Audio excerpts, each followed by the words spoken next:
معاملہ یہ ہے کہ ہم ایسے پھنس گئے ہیں کہ ہم اب اس سے نکلنا جو ہے وہ ہمارے لیے یعنی چلے میں ناممکن نہیں کہتا لیکن مشکل ترین ہے.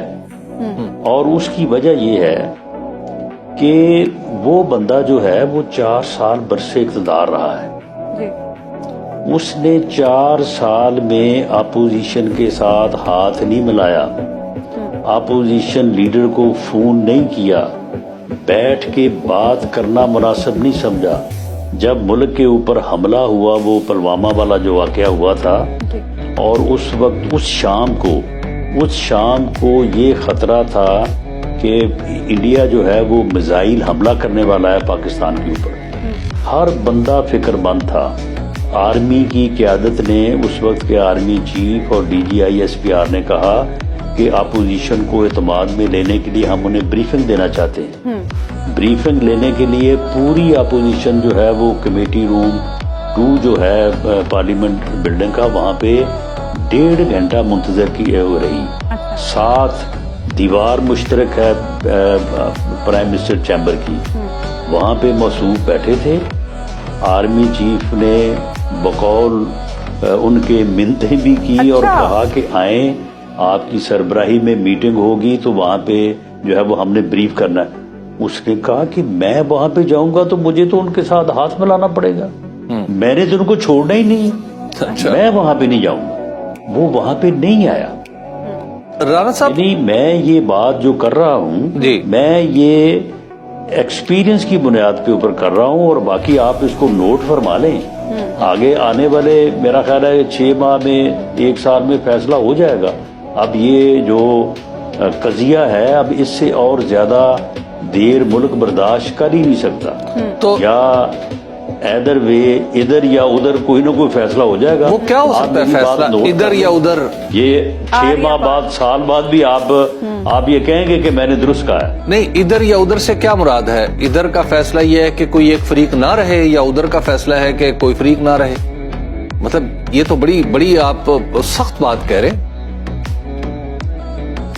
یہ بات میں نے کوئی 1 سال پہلے بھی کی تھی, تو اس کے اوپر بھی بعض دوستوں نے بڑا اعتراض کیا تھا. لیکن میں یہ کہہ رہا ہوں کہ عمران خان کا یہ فلسفہ ہے کہ میں کسی کو نہیں چھوڑوں گا. اگر اس کا بس چلا تو وہ کسی کو نہیں چھوڑے گا, ہر چیز ختم ہو جائے گی. اچھا, اگر باقیوں کا بس چلا تو پھر وہ ختم ہو جائے گا. یہ تو اس کا بنیادی تھیسس ہے, اس سے تو اس نے پیچھے ہٹا. تو رانا صاحب, پھر آپ ابھی پولیٹیکل کنسنسس کی بات کر رہے تھے, تو وہ پولیٹیکل کنسنسس کس کے ساتھ؟ اگر بانی PTI نہیں تو پھر پولیٹیکل کنسنسس کس کے ساتھ, آپ کس کی بات کر رہے تھے؟ عمران خان کے ہوتے ہوئے کوئی پولیٹیکل کنسنسس نہیں ہو سکے گا, یہ میری بات نوٹ فرما لیں. اچھا رانا صاحب, یہ بتائیے گا کہ اب ذرا الیکشن سے آگے, کہ الیکشن میں جو الزامات لگ رہے ہیں وہ تو اتنے شدید ہیں کہ PTI کہتی ہے کہ ہماری تو تقریباً 2/3 سیٹیں تھیں, اور نواز شریف صاحب کے سیٹ کے حوالے سے بھی ان کے تحفظات موجود ہیں, بلکہ اب تو ریکارڈ پہ آ چکے ہیں. یہ بتائیے میاں نواز شریف صاحب اب کیا سوچ رہے ہیں, اور وہ کیا سمجھ رہے ہیں کہ مستقبل میں وہ کیا کردار ادا کریں گے؟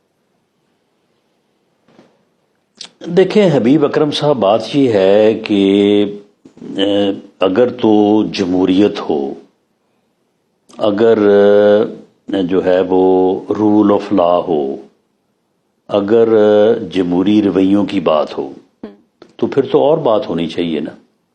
پھر تو جوڈیشل کمیشن ہونا چاہیے, پھر تو جو ہے وہ انکوائریز ہونی چاہیے, ویریفیکیشن ہونی چاہیے. معاملہ یہ ہے کہ آپ کو اپنی اور مجھے اپنی جو ہے وہ یعنی صورتحال پہ کمپرومائز بھی کرنا چاہیے, بات کو تسلیم بھی کیا جانا چاہیے.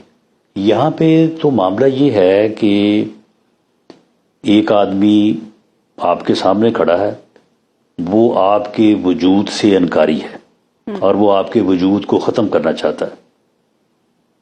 تو آپ اس کے سامنے کھڑے ہیں, دوسرے بھی تو اس کے وجود کو ختم ہی کرنا چاہتے ہیں. آپ اس کا وجود ختم کروا لیں, آپ اپنا وجود ختم کروا لیں, یا پھر اس کا وجود ختم کر دیں.